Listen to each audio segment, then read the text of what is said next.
தமிழக மீனவர்களை 35 பேரை கைது செய்து இலங்கை கடற்படை நடவடிக்கை எடுத்திருக்கிறது.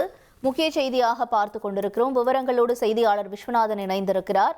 விஸ்வநாதன், வணக்கம். தொடர்கதையாகி வரும் இந்த கைது நடவடிக்கை தொடர்பான தகவல்களை பகிர்ந்துக்கோங்க. வணக்கம்.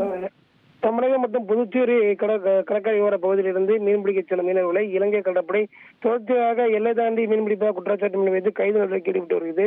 இதன் காரணமாக தமிழக கடலோர பகுதியிலிருந்து மீன்பிடிக்க செல்லும் மீனவர்களுடைய எண்ணிக்கை நாளுக்கு நாள் குறைந்து வருது.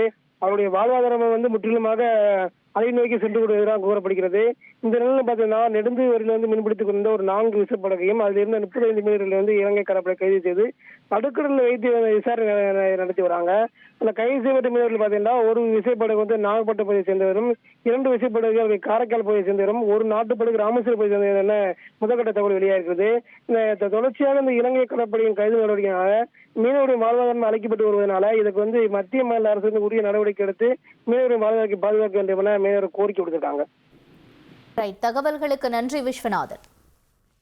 1,24,00,000 மனங்களை வென்ற தந்தி டிவி யூடியூப் சேனல். தவிர்க்க முடியாத தம்ப்நெயில்ஸ், கலக்கலான கான்டென்ட்ஸ்.